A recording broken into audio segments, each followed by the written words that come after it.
What happens when you take Jarlsberg and mix it with Colby cheese? Welcome to Milk Slinger. My name is Jennifer. I'm creating a cheese today. I have no idea if it's going to work, but here's my thinking. We love Colby cheese and we love Jarlsberg with that Swissy flavor in the holes. So I am following the Colby technique, but I'm adding propionic Shermani to the milk. And then for the aging process, I'm following the Jarlsberg recipe. No idea what's going to happen. It's going to be a big old adventure. Oh, and what am I going to call the cheese? I think I'm going to call it Jarlsby. Jarlsby sounds like, hey y'all, you want some Jarlsby? So this morning, my husband filled the pot with about 7.25 gallons of fresh milk, and I added another half gallon from the fridge. The milk is supposed to be heated to 86 degrees. However, cow's milk is 90 degrees when it comes in. I sprinkled on a half teaspoon of propionic Shermani, let it rehydrate for a couple minutes, and then I added the clabber culture, which was about a pint.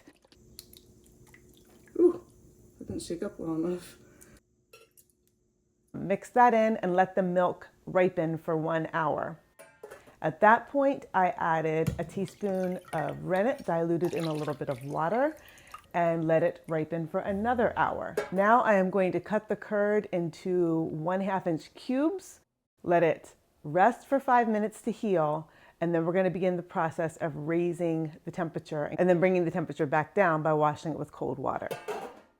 I always like to remove a little bit of the whey first because otherwise it splashes out when I'm stirring. All right, here I go. Stirring for 15 minutes. I kind of look at this as just making friends right now.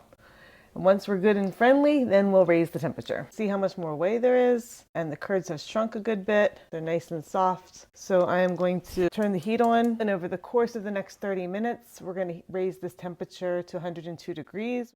It's only at 90 degrees right now. They're getting smaller yet, but they're still fairly juicy. So I am cranking the heat up just a little bit. I'm going to try to make this finish up in the next 17 minutes. You're at 102 degrees. I'll give them a little squeeze test. You squeeze them together, and then I just watched a video recently that says they're supposed to break apart easily. So when you tug on them, they just separate. Boop.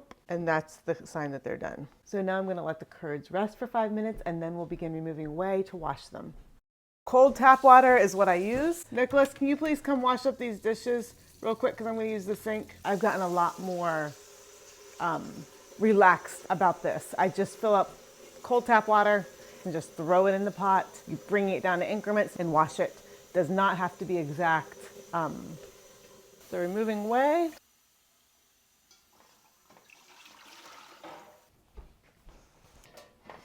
All right, now for the first stage of the wash, add cold tap water. I just toss it all in, and then I'm gonna stir it. And I can feel that the curds on the bottom are quite warm as opposed to the cool water on top. So you're agitating this till it is all uniform and there's no more pockets of warmth or pockets of cold. Okay, so with this first wash, it's supposed to come down to about 90 degrees, and we're right at 88, 89. So that's good. Okay, so I'm gonna let the curd settle for a minute, fill up the bucket of cold water again from the tap, and begin removing whey again. Because the curds aren't as warm, they are not sticking together as well, so you have to be a little bit more gentle as you're scooping them out. Oh, I'm right at the bottom. All right, so I'm gonna add another bucket of cold water. The curds are feeling hard. They're little pellets that are kind of bouncing off, stinging my arm.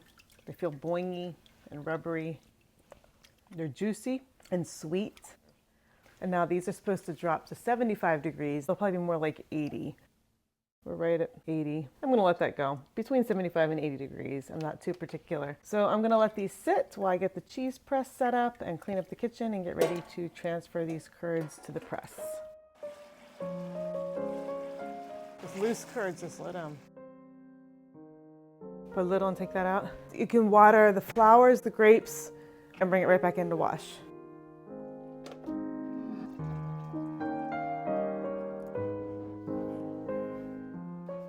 It's up to here. I'm gonna let this just sit a little bit while I clean up, and then I'll come back and get the press actually going. Just gonna let it sit there for a little bit. All right, so it's worked its way down in a bit. Now we're gonna do the first flip. All right, all these little crumblies, packing them back in. This feels dry, but also wet. That's how it always is. It just feels a little bit weird. All right, so that's medium pressure. It's at 40, 50 pounds-ish. Lots of liquid is still gonna be coming out. Let this go for about an hour and then we'll flip it again.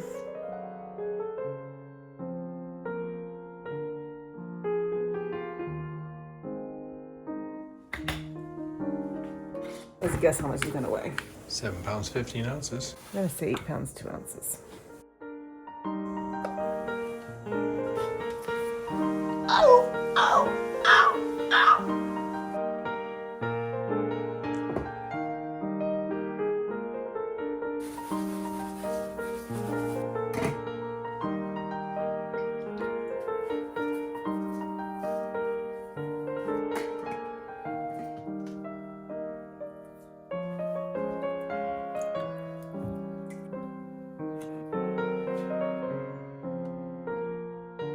It's feeling quite dry. I'll let it go a little bit longer and then we're gonna backpack this because it is too dry in here.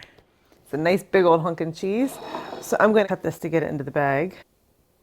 There we go. That's the inside right now. So we'll see if we get eye development. For these cheeses, I often like to double seal them, like 2 seals at one end and 2 seals at the other end, because they will start to grow in the bag. I just don't want it to pop the bag. I mean, it could pop the bag eventually, but try to prevent that. I noticed a little bit of moisture coming out and some cracks. Maybe it should have been air dried a little bit longer, or maybe it was just that the curds weren't cooked enough. We'll see if that impacts the cheese at all. The number of the cheese, the date it was made, 55 degrees in the cheese cave until 2 weeks out, and then it's at 65 degrees or room temperature until 526. And then we can eat it at any point after there, or pop it back into the cheese cave. So now, as per the instructions for the Jarlsberg, we're gonna set this out at room temperature for 4 weeks and see if any eye development happens. To do that, I put it in the jelly cupboard. I just plop it in here with the canning. There's one. Here's the other one I made. Looks pretty much identical. And I will keep flipping this twice a week, once a week, whatever it is, and I'll watch as it puffs up. There is already a Jarlsberg in here that is puffing nicely, and this one has about another week before it is ready to go. And you can see how huge and swollen it is getting. It is getting into the shape of a square to fit the bag, which kind of cracks me up. We'll see if that happens to these Jarlsbys. They are not swelling. The seal has broken, so I guess technically maybe it's swelling, but I don't see any movement. But if it is pushing out, sometimes that breaks the seal. There's nothing bad happening to it, so I'm gonna leave it this way. I am gonna put both of these in the upstairs cheese cave. I have space in there right now. If it's not swelling, if there's not eye development already, there's no point in keeping it out, I don't think. It's already been out for almost 2 weeks. So that's good enough to see if the eyes are gonna form. Let's stick these in the downstairs cave and we'll just let them continue aging right in there. It's time to taste this Jarlsby to see if we have successfully combined a Jarlsberg and a Colby cheese together. This is 2 months old. It's still pretty young cheese. The seal has broken on it. There's a little bit of juiciness in the bag. A little bit of whey has been released. But this also could be because it was sitting out at room temperature and it had fat that was oozing out of it. So let's see how this is.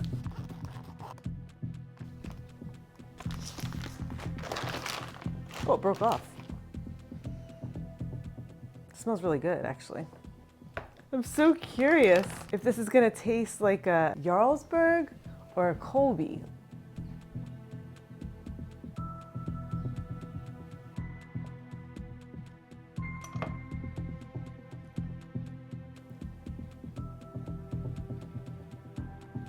I don't know what I think.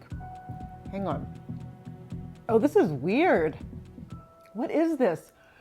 It's creamy, a little bit crumbly. There's a brightness to it and like a tanginess, which is not a sign of anything bad. Like it's not like it doesn't have enough salt or that whey was left in it. It's not like that. I think it's the propionic Shermani giving it a flavor. It's definitely different from a Colby and it's definitely different from a Jarlsberg.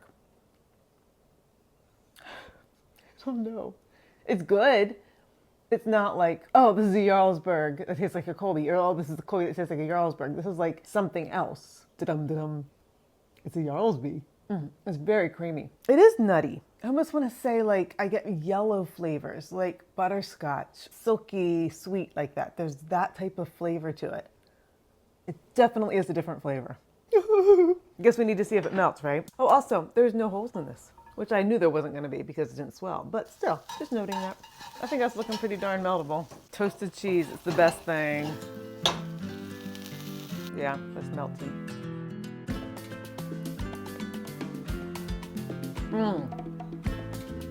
That's really good.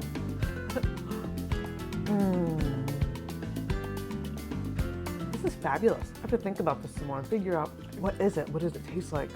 How to explain it. So I repackaged up this half. I'm gonna let that age some more. And this piece I'm gonna cut into some wedges and backpack it so that we can eat it. I mean, there's holes in here, but that's more from a pressing problem. There's no holes from the propionic shamani. What? I need you to taste this cheese. Come here. Okay, tell me what it tastes like. Here's cracker, if you need it. What does it taste like? What is it? It's Jarlsby. It's a mix of Jarlsberg, which is a Swiss cheese, and Colby. All right, so I'm trying some cheese today. Let's see if I can figure out what it is. Tastes a bit like a Jarlsberg mixed with a Colby. What is it? What does it taste like to you? It tastes like cheese. It's a snacky cheese. It's a what cheese? A happy cheese? Snacky. A snacky cheese. I think it's good. Pretty good. Our house is full of cheese. She's gonna be like a crazy old cat lady just with cheese. All right, so here I am fixing my husband a plate of cheese and crackers. He is down at the milking shed trying to get rid of a rat that we have because rats are a thing if you live in the country, and have to take him a lactose pill because he is lactose intolerant. He milks 3 cows. If that isn't a sign of love, I don't know what is. I am eating a snack real quick before I go out to play Ultimate. I didn't know what to eat. And then I was like, oh wait, I have cheese. And so I got myself a plate of cheese and I'm eating this Jarlsby. We decided it's really good snacking cheese, really good table cheese, that it has a unique finish. Swiss cheeses, they have that bendy elasticness. This Jarlsby breaks. It's more like a Monterey Jack, a little bit like a cheddar. It does not bend, it's not rubbery, it's not elastic, but there's that unique flavor at the end. Since first cutting into this, I decided that this is excellent and that I'll probably make more of it because it's different from other cheeses. Such a good feeling to make something, create something, and then it actually works and you like it. That doesn't always happen.